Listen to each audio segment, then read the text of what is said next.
네, 2023년 2월 23일 이정훈입니다. 너무 치열해서 오히려 그릇이 작아 보입니다. 이재명. 네. 선당 후사도 못하는 이가 국민을 위할 수 있겠습니까? 어려운 시절이 와야, 고통을 겪어봐야 그 사람의 그릇을 안다고 하죠. 이재명의 그릇 크기가 드러나고 있습니다. 저는 사람을 볼 때 실력을 굉장히 중시합니다. 체력도 중시합니다. 그리고 대인관계도 아주 중요하다고 봅니다. 그런데 아주 또 중요한 게 그릇이죠. 그릇이 안 되면 이건 참 아니다라고 보는데, 이재명 씨는 자기 그릇을 이 위기에 처하니까 어떤 크기인지, 대야 같은 건지 요만한 간장 종지만한 건지 여실히 보여주고 있습니다. 그릇이 좀 작다 이렇게 느껴집니다. 오늘 민주당에서 간담회가 있었던 모양이에요. 기자 간담회가 열렸네요. 이재명 민주당 대표가 1시간을 간담회했는데 모두 발언해서 45분 동안 자기 얘기를 했습니다. 구속영장이 청구되어 있는 거에 대한 자기 이야기를 했습니다. 다 보도가 됐습니다. 핵심은 그거죠. 대선에 패배였고 내가 졌다. 검사를 하던 분이 대통령이 됐고 윤석열이 당선됐네. 그리고 무도한 새로운 상황이 벌어졌다. 그겁니다. 내가 지지 않았으면 됐다 이건데, 이게 법률을 공부했다는 변호사 입장에서 할 얘기인가요? 사건은 바뀐 게 없고 대통령과 검사가 바뀌니 판단이 바뀌었다.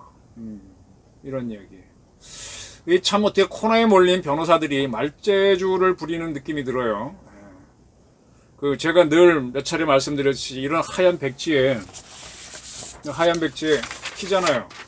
근데 여기 하나를 계속 확대해서 현미경으로 확대해보면 까맣게 보일 겁니다. 따라서 이게 까마니까 까만 종이다, 흑지다 하는 주장. 참 궤변인데 그런 유를 하는 사람들을 많이 봤어요. 똑똑한 사람일수록 그런 걸 많이 봤습니다. 이제 그런 주장을 했습니다.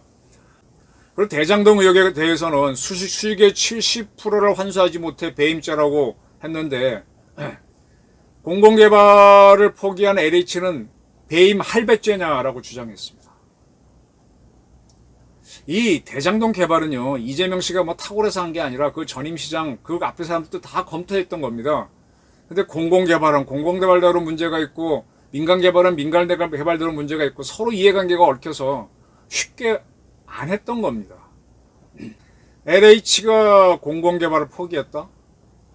글쎄, LH가 개발하기에는 그쪽이 또 국가 소유지도 아니고, 그러니까 결국은 성남이라고 하는, 이재명 씨가 성남시장이 돼서 성남도시개발공사, 성남팜 LH를 만들어서 개발했잖아요. 그게 LH가 하기엔 또 문제가 있었던 겁니다. 그래서 했던 건데 그걸 안 했다고 배임 할배죄냐? 야, 이거는 말장난이죠. 그래, 나는 사장이 있어 안 했는데 그걸 죄라고 밀어붙여? LH는 안 한 겁니다.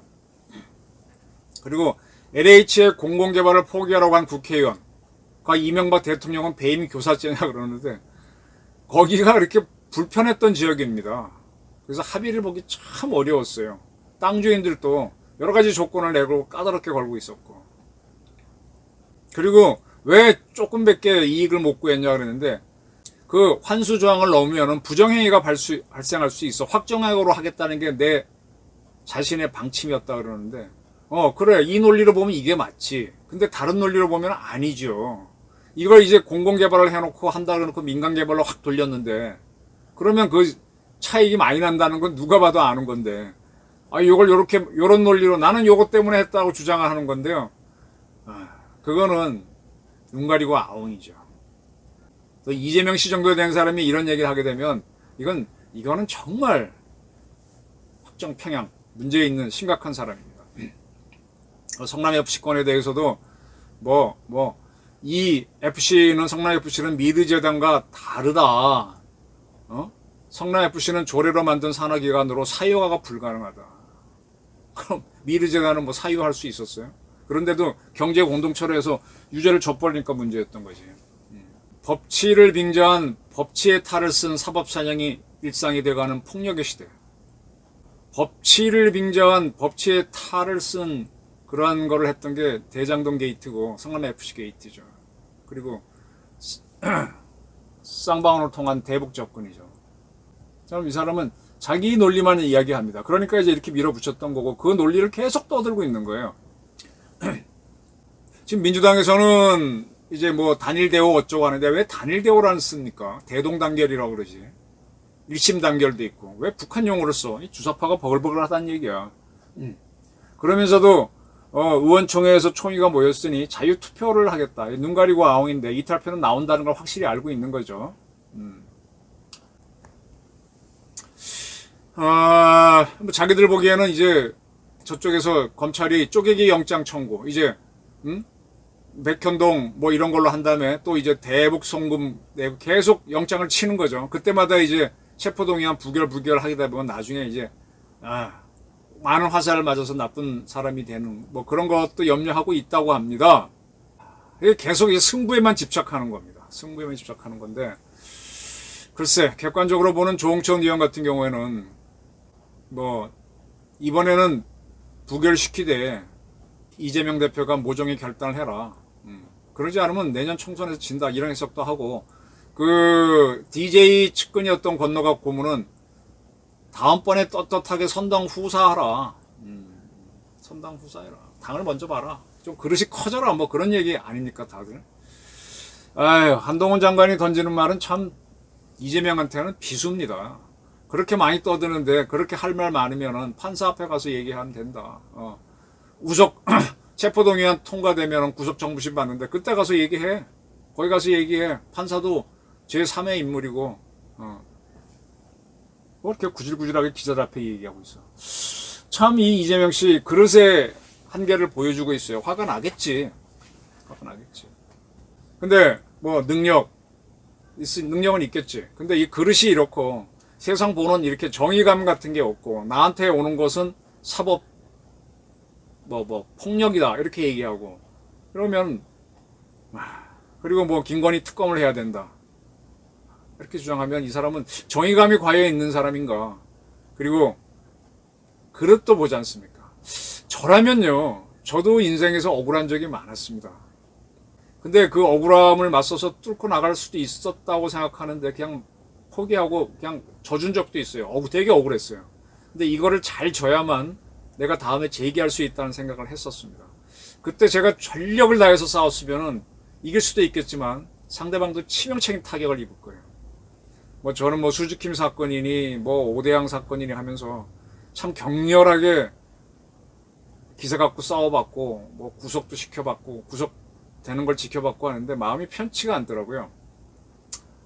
그러다 보니까 또 그 반작용도 있어서 또 너무 강하다라고 해서 어느 선이 되니까 이렇게 사람들이 싫어하는 것도 겪으면서 가끔씩은 지는 것도 필요하겠구나. 그 져줘야만 사람들이 나를 두려워하지 않구나 하는데 이재명 씨 지금 못 지겠다는 거야. 져줘야만 국민들이 좋아해요. DJ도 이제 몇 차례 호되게 뭐 사형 선고도 받고 하면서 거기서 계속 굴하지 않고 하는 모습을 보였으니까 그러니까 사람들이 나중에 대통령으로 만들어줄 수 있는 여지가 있는 거지. 이런 식으로 하나하나 다 안 지겠다고 나오면 사람들은 그 그릇을 보면서 이 사람의 리더가 되면 안 봐주겠구나 하면서 배제를 합니다. 이재명 대표가 자기 주장하는 걸 보면은 이거는 뭐 그냥 일개 변호인 수준이잖아요. 국가를 논의해야 되는데.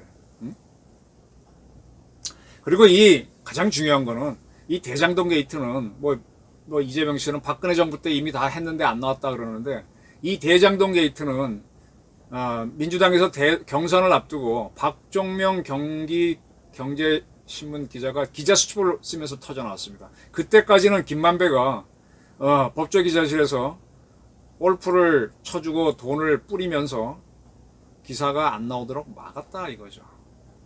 이미 다 나왔잖아요. 근데 박종명 기자가 딱 쓰니까 다 알고 있듯이 와장창 쓰면서 터진 겁니다.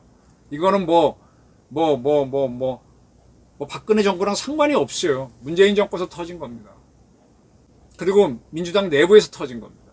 이 부분을 놓치고 뭐 대통령이 바뀌니까 이렇게 했다. 야, 이런 새빨간 거짓말을 하면 안 되죠. 박정명 기자에 대해서는 입도 뻥거 못 하잖아요. 문재인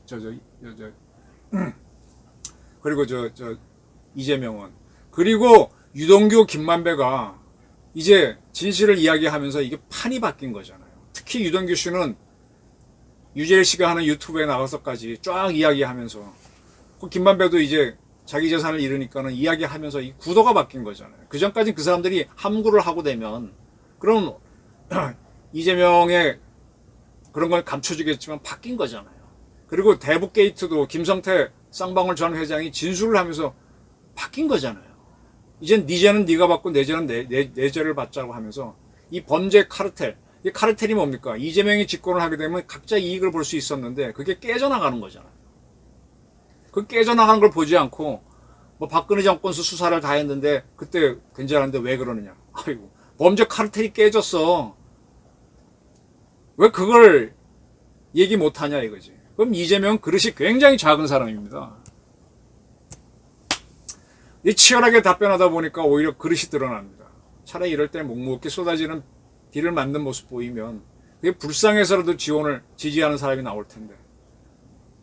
선당 후사도 못하는 이가 국민을 위해 대통령이 되겠다고? 그러니까 주사파의 아바타 역할이나 하지. 이재명, 뇌의 죄는 내가 받아라. 설사 민주당이 방탄국회를 하더라도 뇌의 죄는 내가 받는 게 옳다. 저는 이렇게 봅니다. 감사합니다.